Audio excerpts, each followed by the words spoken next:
Eminenza, il ritorno ad Agrigento oggi per celebrare il Giubileo degli artisti e degli operatori culturali. Qual è il legame tra preghiera e creatività artistica? Ma intanto fatemi dire una grandissima commozione per il fatto di ritrovarmi qui. Sarei dovuto scendere a San Gerlando il 25 febbraio, purtroppo le condizioni di salute di Papa Francesco me lo hanno impedito e quindi si è pensato, d'intesa con il Vescovo, di recuperare durante questa giornata. E quindi la prima nota è la nota della gioia e la nota della commozione. E rispetto alla domanda il legame è fortissimo perché sappiamo che attraverso l'arte, attraverso la bellezza in genere si giunge a Dio. La nota della bellezza è una di quelle che immediatamente rimandano a Dio, quindi sono certo che gli artisti di ieri e di oggi, soprattutto quelli di oggi, sapranno attraverso i loro diversi linguaggi, tutti quelli dell'arte, orientare a Dio un mondo che sembra sempre di più essersi allontanato da Dio. Perché un giubileo proprio per gli artisti? Quale possibilità possono avere in più di altri? Questo è un giubileo particolare, il giubileo della speranza. Penso che mai come in questo tempo abbiamo bisogno di speranza. E la speranza va organizzata, la speranza va veicolata.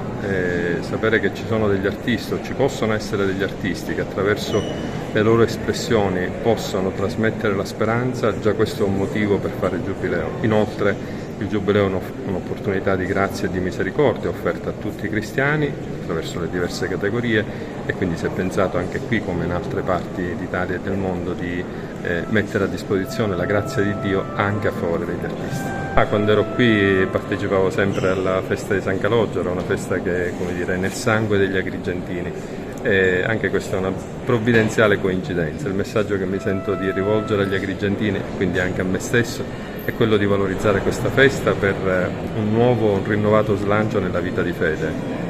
San Calogero, lo sappiamo, non è soltanto la processione, non è soltanto i momenti di devozione. Io rimanevo sempre colpito dai tanti agrigentini che al mattino presto a piedi scalzi facevano il viaggio a San Calogero. Di fronte a queste scene rimanevo sempre incantato perché mi trasmettevano una grandissima fede. Ecco, io spero che anche quest'anno, attraverso la celebrazione della festa di San Calogero, si possa rinnovare questa fede che poi si traduce nella carità. Don Giuseppe Pontillo, oggi la Chiesa Agrigentina celebra il Giubileo per gli artisti e per gli operatori culturali.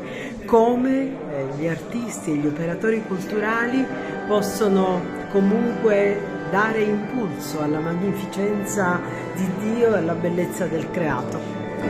Mi piace partire con le parole di Paolo VI nel 1964 nella Cappella Sistina agli artisti per la messa alla fine del concilio. Noi abbiamo bisogno di voi. Già Paolo VI aveva inteso che una Chiesa che ha sempre collaborato con il mondo dell'arte e della cultura, producendo le più belle opere artistiche, custodendo un patrimonio che è tutto culturale, ha bisogno di dialogare in forma contemporanea con gli artisti, pittori, scultori, coloro che recitano, coloro che fanno teatro, in tutte le espressioni, con il mondo della cultura, perché proprio la cultura è il luogo nel quale Dio si incarna e decide di parlare all'uomo.